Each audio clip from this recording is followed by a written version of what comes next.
ಇವತ್ತು ವೈಕುಂಠ ಏಕಾದಶಿ ಈ ಸಂಭ್ರಮ ನಾಡಿನಾದ್ಯಂತ ಮನೆ ಮಾಡಿದೆ. ವಿಷ್ಣುವನ್ನ ಸ್ಮರಿಸುವಂಥದ್ದು, ಅದರ ಜೊತೆಗೆ ಇವತ್ತು ಉಪವಾಸ ಇದ್ದು ಯಾವುದೇ ರೀತಿಯಾದಂಥ ಪೂಜೆಯನ್ನು ಮಾಡಿದ್ರೂ ಅಂದ್ಕೊಂಡಿದ್ದೆಲ್ಲವೂ ಲಭಿಸುತ್ತೆ ಅನ್ನೋದು ನಂಬಿಕೆ, ವಾಡಿಕೆ. ಹಾಗಾಗಿ ತಿಮ್ಮಪ್ಪನ ಸನ್ನಿಧಿಯಲ್ಲಿ ವೈಕುಂಠ ಏಕಾದಶಿಯ ಸಂಭ್ರಮ, ವೆಂಕಟೇಶ್ವರನಿಗೆ ವಿಶೇಷ ಪೂಜೆ ಪುನಸ್ಕಾರ. ವೈಕುಂಠ ಏಕಾದಶಿಯ ಹಿನ್ನೆಲೆಯಲ್ಲಿ ಹರಿದು ಬಂದ ಭಕ್ತ ಸಾಗರ. ತಿರುಪತಿ ತಿಮ್ಮಪ್ಪನ ದರ್ಶನವನ್ನ ಪಡಿತಾ ಇದ್ದಾರೆ ಭಕ್ತರು. ವೈಕುಂಠ ದ್ವಾರದ ಮೂಲಕ ಪ್ರವೇಶವನ್ನ ಮಾಡ್ತಾ ಇದ್ದಾರೆ ಭಕ್ತರು. ಇವತ್ತು, ನಾಳೆ, ನಾಡಿದ್ದು ಟೋಕನ್ ಹೊಂದಿದವರಿಗೆ ದರ್ಶನದ ವ್ಯವಸ್ಥೆ.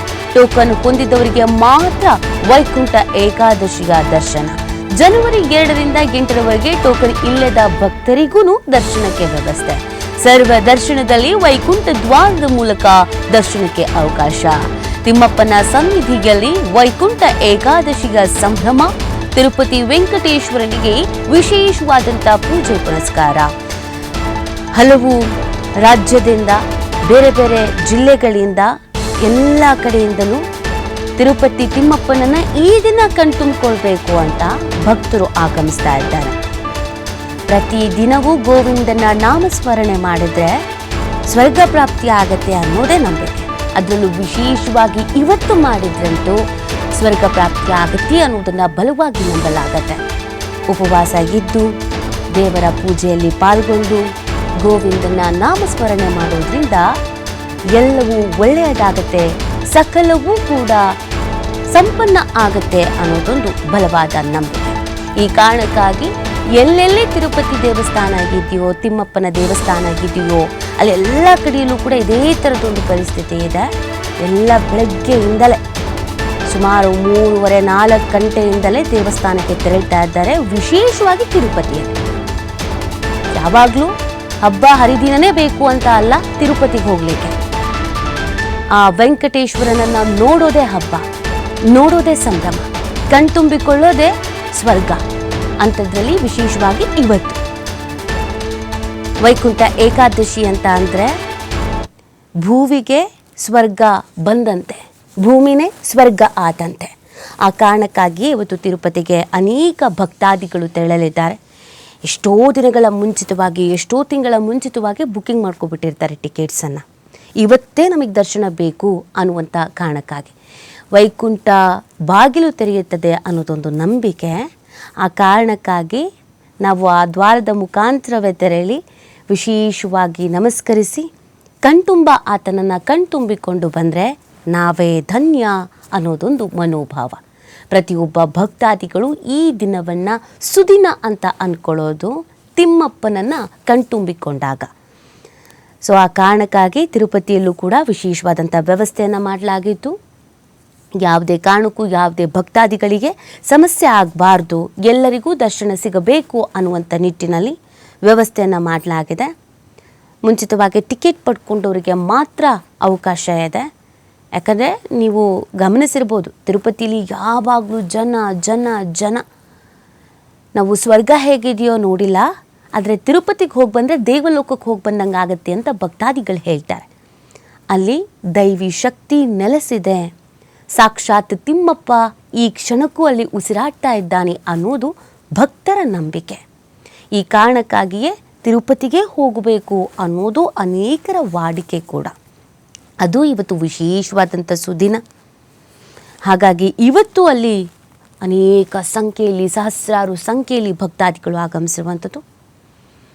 ತಿರುಪತಿಯಲ್ಲಿ, ತಿರುಮಲದಲ್ಲಿ ಹೇಗೆ ವ್ಯವಸ್ಥೆಯನ್ನು ಮಾಡಲಾಗಿದೆಯೋ ಅದೇ ಥರ ಎಲ್ಲ ಕಡೆಯಲ್ಲೂ ಕೂಡ ಇದೇ ಥರ ವೈಕುಂಠ ದ್ವಾರ ಆಗಿರ್ಬೋದು, ವಿಶೇಷವಾದಂಥ ಅಲಂಕಾರ ಆಗಿರ್ಬೋದು, ಪೂಜಾ ಕಾರ್ಯಕ್ರಮಗಳಾಗಿರ್ಬೋದು, ಎಲ್ಲವನ್ನು ಹಮ್ಮಿಕೊಂಡಿರ್ತಾರೆ.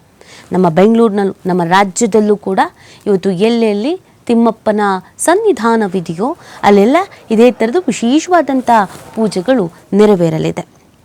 ಕುಟುಂಬ ಸಮೇತರಾಗಿ ಹೋಗಿ ಪ್ರಾರ್ಥನೆ ಮಾಡಿಕೊಂಡು ಬರುವಂಥದ್ದು ವಾಡಿಕೆ. ವೈಕುಂಠ ಏಕಾದಶಿ ವಿಷ್ಣುವಿಗೆ ಸಮರ್ಪಿತವಾದಂಥ ಪವಿತ್ರ ದಿನ. ಈ ದಿನ ಉಪವಾಸವಿದ್ದು ಪೂಜೆ ಮಾಡಿದ್ರೆ ಜನ್ಮ ಜನ್ಮಾಂತರದ ಪಾಪಗಳು ಕಳೆಯುತ್ತೆ ಅನ್ನೋದೊಂದು ನಂಬಿಕೆ.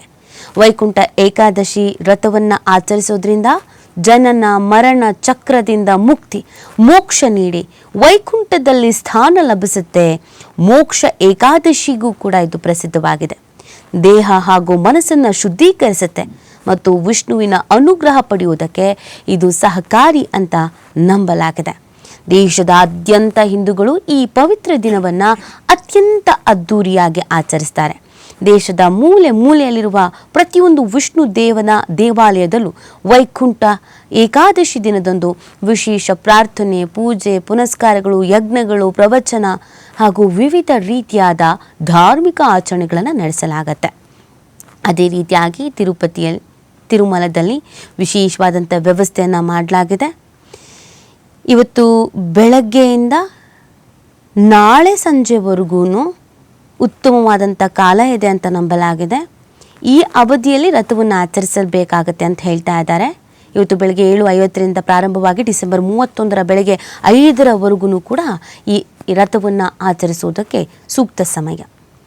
ಈ ದಿನ ಉಪವಾಸದಿಂದ, ಜನನ ಮರಣದಿಂದ, ಬಂಧನದಿಂದ ಮುಕ್ತಿ ಸಿಗತ್ತೆ ಮತ್ತು ವಿಷ್ಣುವಿನ ನಿತ್ಯ ನಿವಾಸವಾದ ವೈಕುಂಠ ಧಾಮವನ್ನು ಸೇರಬಹುದು ಅನ್ನೋದು ನಂಬಿಕೆ, ವಾಡಿಕೆ. ದೇಹ ಮತ್ತು ಮನಸ್ಸನ್ನು ಶುದ್ಧೀಕರಿಸಿ ಆತ್ಮಾವಲೋಕನ ಮತ್ತು ಆಧ್ಯಾತ್ಮಿಕ ಬೆಳವಣಿಗೆಗೆ ಇದು ಸೂಕ್ತ ದಿನವಾಗಿದೆ. ಈ ದಿನ ವಿಷ್ಣುವಿನ ವೈಕುಂಠ ಧಾಮದ ಬಾಗಿಲುಗಳು ಭಕ್ತರಿಗೆ ತೆರೆದಿರುತ್ತೆ ಅಂತ ನಂಬಿಕೆ. ಆದ್ದರಿಂದಲೇ ಇದನ್ನು ವೈಕುಂಠ ಏಕಾದಶಿ ಅಂತ ಕರೀತಾನೆ. ಶ್ರೀಕೃಷ್ಣನು ಅರ್ಜುನನಿಗೆ ಭಗವದ್ಗೀತೆಯನ್ನು ಈ ಮಾಸದ ಮಾರ್ಗಶಿರ ಈ ಮಾಸದಲ್ಲಿ ಅದರ ಮಹತ್ವವನ್ನು ಹೇಳಿದ್ದಾನೆ. ಪದ್ಮ ಪುರಾಣದ ಪ್ರಕಾರ ಈ ದಿನ ಮುರ ಎಂಬ ರಾಕ್ಷಸನ ಸಂಹಾರದಿಂದ ಏಕಾದಶಿ ದೇವಿ ಉದ್ಭವಿಸಿದ್ಲು.